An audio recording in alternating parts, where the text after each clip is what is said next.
Hello all, welcome to our channel. అందరూ బాగున్నారా? అందరూ బాగుండాలని మనస్ఫూర్తిగా కోరుకుంటున్నాను. ఇవాళ చూపించబోయే రెసిపీ ఏంటంటే వాంగీబాత్. దీన్ని ఎలా ప్రిపేర్ చేసుకోవాలో చూసేద్దాము. ముందుగా ఒక ప్యాన్ తీసుకొని 2 స్పూన్ల పచ్చిశనగపప్పు వేసుకోవాలి, 1 స్పూన్ మినప్పప్పు వేసుకోవాలి. వీటిని కొంచెం వేయించుకోవాలి. ఫస్ట్ ఇవి వేయించుకుంటే మిగిలినవి ఈజీగా వెంటనే వేగిపోతాయి. ఈ టైం పట్టింది కదా ఈ పప్పులు. ఇప్పుడు ఇవి వేగుతున్నప్పుడే 1 స్పూన్ ధనియాలు వేసుకోవాలి. మంటని లో ఫ్లేమ్లోనే పెట్టుకొని వేయించుకోవాలి. ఇలా వేగుతున్నప్పుడే 1 స్పూన్ మిరియాలు, 1 స్పూన్ జీలకర్ర, 7 to 8 ఎండుమిర్చి వేసుకోవాలి. దీంతోపాటు ఒక 4 కాశ్మీరీ చిల్లీస్ కూడా వేసుకోవచ్చు, కలర్గా వస్తుంది మనకి ఆ పౌడరు. ఇప్పుడు 4 లవంగాలు, 2 చెక్క వేసుకొని వేయించుకోవాలి. అలానే 1 స్పూన్ నువ్వులు వేసుకొని బాగా కలర్ చేంజ్ అయ్యింది కదా, సువాసన వస్తుంది మనకి, అప్పటి వరకు వేయించుకోవాలి. ఇప్పుడు ఈ టైంలో నేను ఎండు కొబ్బరి పౌడర్ తీసుకొని వేయించుకుంటున్నాను. ఎండు కొబ్బరి ముక్కలతో అయినా వేసుకోవచ్చు. దీన్ని 1 నిమిషం పాటు వేయించుకొని అదిగోండి ఇలా వేయించుకోవాలి. ఇప్పుడు పక్కన పెట్టేసుకుందాము. ఇది ఆరిన తర్వాత మనం పౌడర్ చేసుకోవాలి మిక్సీలో. ఇప్పుడు ఒక వేరే ప్యాన్ తీసుకొని 1 కప్ ఆయిల్ వేసుకోవాలి. ఆయిల్ హీట్ అయిన తర్వాత 1 స్పూన్ తాలింపు గింజలు వేసుకోవాలి, 2 ఎండుమిర్చి వేసుకోవాలి. ఇవి వేగుతున్నప్పుడే 1 అరకప్పు పల్లీలు వేసుకోవాలి. 10 to 12 జీడిపప్పు పలుకులు వేసుకొని వేయించుకోవాలి.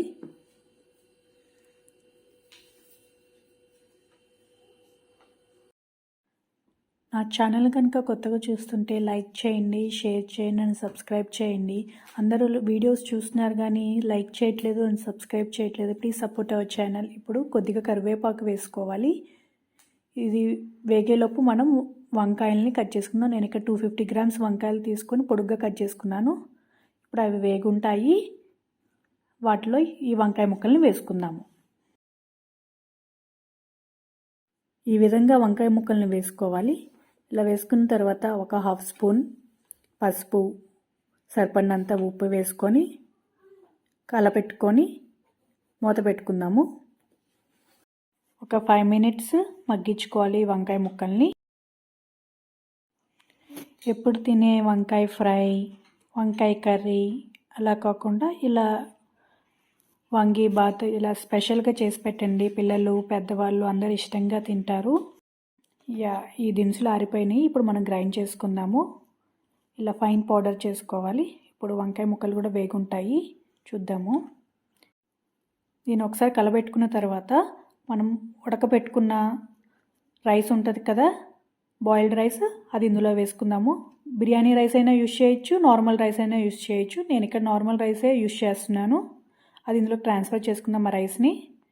ఆ రైస్ వేసుకున్న తర్వాత మనం మసాలా పౌడర్ గ్రైండ్ చేసుకున్నాం కదా, అది ఇందులో వేసుకుందాము. మొత్తం వేసుకోవద్దు, ఒక హాఫే వేసుకుందాము. మళ్ళీ టేస్ట్ చేసుకొని మళ్ళీ వేసుకుందాము.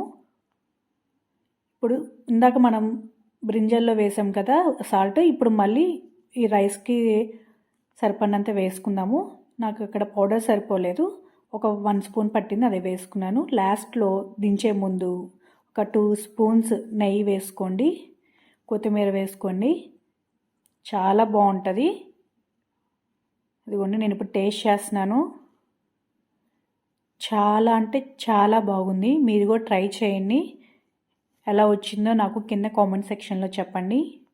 ఇది లంచ్ బాక్స్లోకి, ఆఫీస్ పర్పస్, ఆఫీస్కి వెళ్ళే వాళ్ళు ఉంటారు కదండి, వాళ్ళకి బాగా యూజ్ అవుతుంది, క్విక్గా అయిపోతుంది. మీరు కూడా ట్రై చేయండి. నా ఛానల్ కనుక కొత్తగా చూస్తుంటే లైక్ చేయండి, షేర్ చేయండి అండ్ సబ్స్క్రైబ్ చేయండి. పక్కన ఉన్న బెల్ ఐకాన్ యాక్టివేట్ చేసుకుంటే నా రెగ్యులర్ అప్డేట్స్ మీకు వస్తాయి. Thanks for watching. See you the next video.